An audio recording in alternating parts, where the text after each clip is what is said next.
clearly an exciting time for everybody that is associated with the program, the community, the region. This is really neat, and I'm proud of our guys. This has not been easy to get here. This started in the middle of February.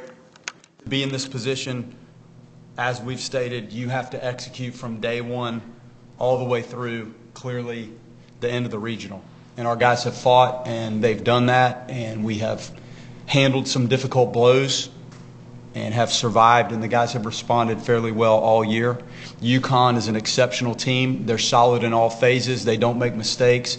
They're old. They have transfers, quality arms, very good command of their stuff, limited mistakes, run the bases, experienced lineup, can beat you in a lot of different ways, and they displayed that, and they would not be here if they were not capable of playing that type of baseball, and they've done it. Jim's been running that program in a first-class way for a long time. So they're very good. I like where our team is, and clearly we've talked about Dorsey and Arnold, and then we'll figure out the third game. Everybody stays on track. Their rest, clearly those two starters worked long and hard last weekend, and it just made sense. Both of them need to pitch, and both of them have to pitch really well. So whatever order it is, it seemed to line up properly to let everybody stay on track and keep it exactly how it was last week. The temperatures will be an issue. It was really warm out there today. It's going to be warmer as we play these games. So this and taking care of the bodies will be important for both sides. I mean, I was out there for 2 hours, and you feel it. You guys were in the dugout, and you feel it. So that's a real part of this, and we'll have to manage it. Excited, pleased, happy to be in this position, and know how difficult the challenge is, because UConn is a great team, very clean, very experienced, and very dangerous. So does that mean Carson Friday, James Saturday for you? That's correct. Yep, we're going to stick exactly with that. And when you start looking at the rest and moving it around, both of those guys are going to have to pitch, and both of those guys need to pitch well. So on what day it is, it seemed to be determined almost by the length of what they did last week and giving them the normal schedule of time to do their work with Micah, to do their lifts, and to stay on course. And they both need to pitch well. And there's going to be a lot of guys in that bullpen that are going to have to pitch well to try to get through this. Does UConn have a consistent type of arm that yet, or do they have a variety of things they can throw yet? They have a good variety, some really good lefties out of the bullpen, and I think the command of the stuff overall, when you look at the staff, you look at the right-hander tomorrow night, detailed command, limited mistakes, quality secondary pitches, multiple secondary pitches in some cases, keeping the ball out of the middle of the plate. They've done it, and they game plan really well. So they pitch you how they need to pitch you in conjunction with what they seem to weaponize best based on who's on the mound. So a really cohesive game planning stuff, matchup staff is what I've seen and how they have managed to get to this point. Coach, they have a very righty-heavy lineup. What type of matchup typically do you have with lefty staff like your own? Well, traditionally the right-handed hitter versus the left-handed pitcher favors the right-handed hitter. That's our staff is what it is, and I think when our guys bring their A stuff, they have been able to handle right-handed bats, and they're going to be well prepared for what they're going to see out of our starters. It doesn't mean our starters can't go out there and function. They've pitched against good teams all year, and some of those teams have been right-handed heavy. So management of secondary pitches and command of the fastball is probably overriding the matchup stuff. When those guys are on it and they have a secondary pitch in play, and if Dorsey can get to multiple secondary pitches, he's fared well. When he hasn't, it hasn't gone well, and that's probably the case this weekend. You have to bring multiple things into play, because these teams are very smart and well coached and have been in the fights. So you have to bring the correct warfare tools into battle. And I hope they do it, because the matchup is tricky when you have a lot of righties. And our bullpen's left-handed, dominant for the most part too. So it is what it is. You just have to execute and defend. Coach, it's going to be a sellout crowd this weekend. I know you talked about just how smart the fan base is and what they're able to contribute. You're going to have another early game. We know UConn come into this house and how excited you are to have that support behind you no matter what time that game starts. The fans are the best, and their knowledge of our team and their knowledge of the game overall. I've been everywhere. Like, I've coached in essentially every conference or against every conference and have been out west and the SEC. I've seen it. Our people follow the details of the game, and they've watched good baseball for a long time, and they're going to see it this weekend. They add a dimension to this that's very unique, very unique. And the animals and their engagement from first pitch through the fifth inning, Canada, through K-time, and all the things that have grown to be a big part of Florida State baseball, they add such a nice touch to that. And every team that comes in here recognizes that. And UConn may not be as familiar with it as some of the teams that are in here every year or every other year in our league.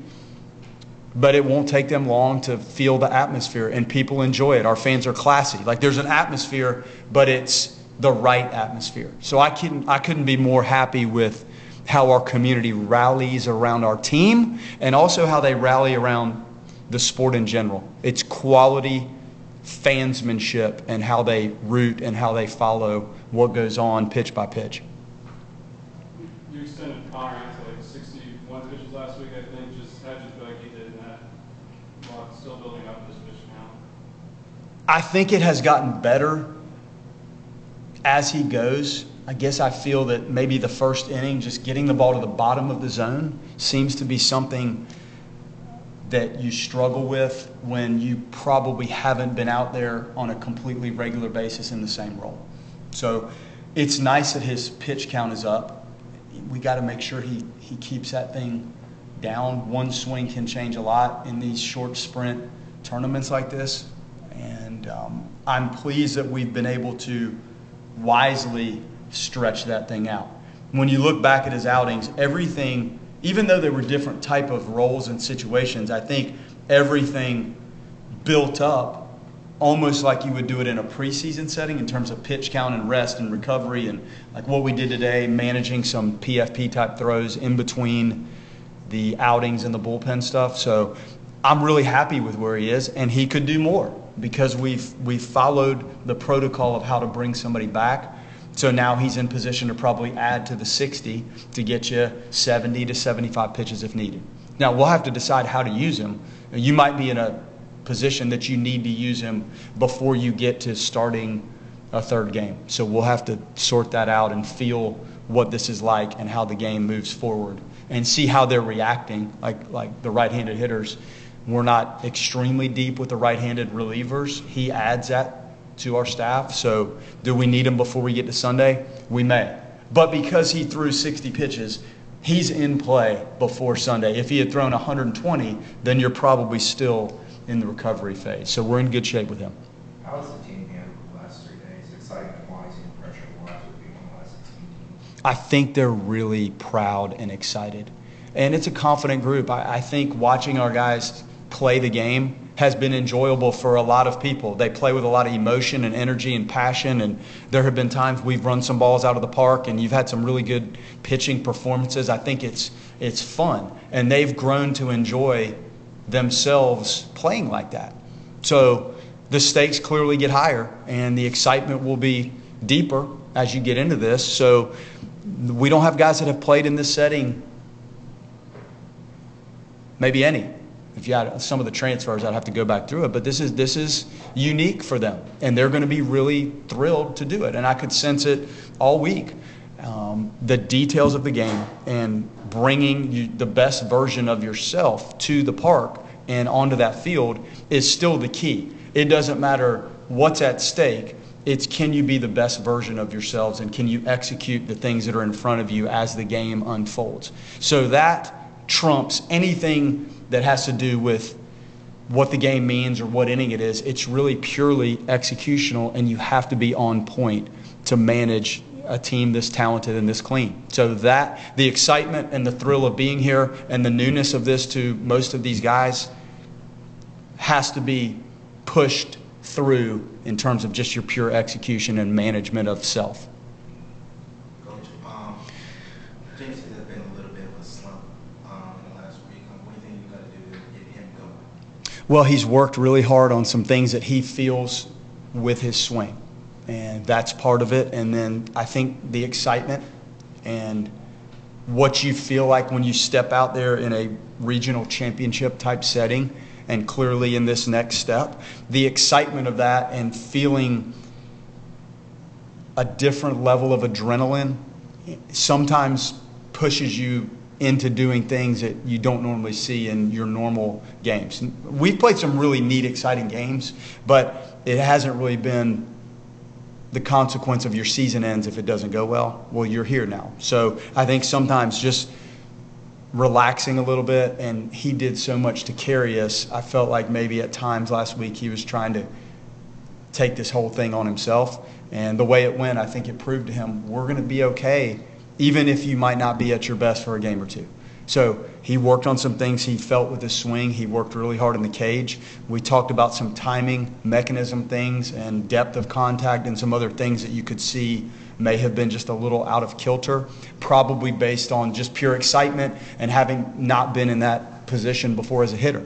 Now he has. His last 2 days were much better, and he knows what he's trying to, I'm not going to say fix, but minor tweaks, and I think he'll be just fine.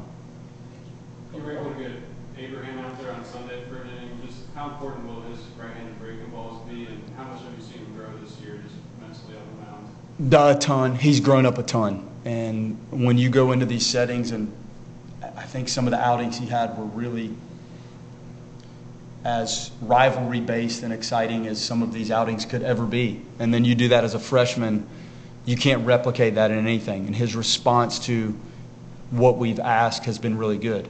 And it's a specific need. We're not a right-handed, heavy, dominant. Some teams are equipped in the bullpen with right-handed slider, right-handed slider, right-handed slider, and may be hunting for a lefty.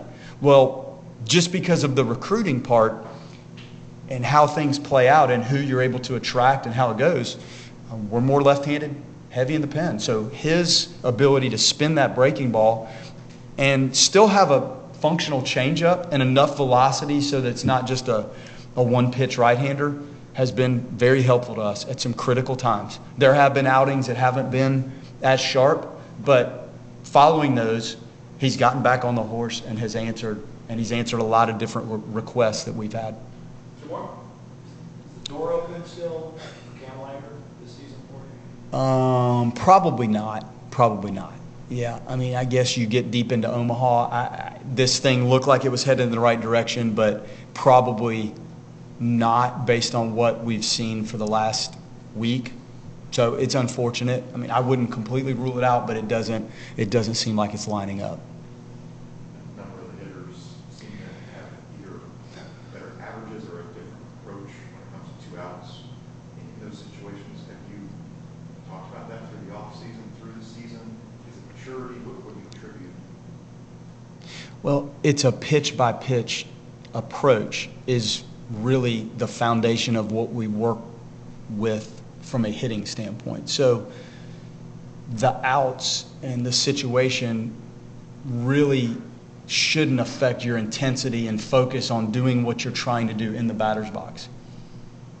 Keeping it as simple as we can hopefully gives you high-level, productive, consistent at-bats. And if you're getting that from the bulk of that group, you're going to be successful in various situations, and quite frankly, all situations.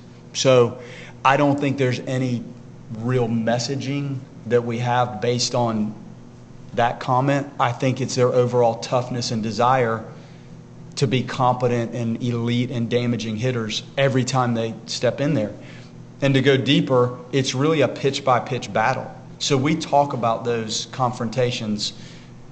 And if you want to be a good hitter, it really boils down to just the next pitch you're going to see and the swing decision, the position you're in to hit, the pre-pitch thought and plan and approach going into that pitch.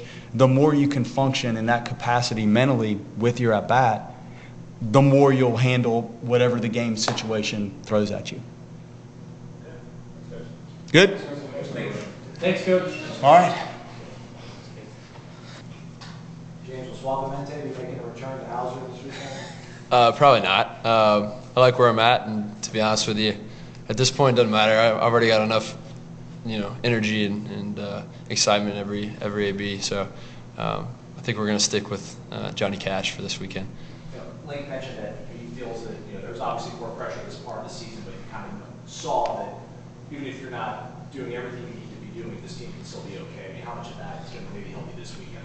Yeah, I mean, obviously that's been something that's been talked about. I don't feel any pressure. It was just a matter of some mechanical issues that we've worked really hard on this week, and I think we're in the right direction. Hopefully that translates to the game this weekend. But obviously helping the team any way I can is the most important thing, and the reality is I just want to win, and however we can win is what I'm most focused on. And so hoping that I can be a little more productive this weekend. But at the end of the day, winning is really the only thing I care about at this point.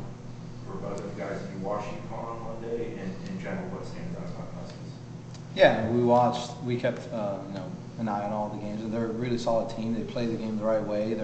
It's a veteran club, and at the end of the day, if you're a top 16 team, it's for a reason. They're not here for a coincidence. They're a solid team, and we're a solid team as well. So we're gonna play our own game and focus on the stuff that we need to do, control the controllables, and we expect to have a good outcome.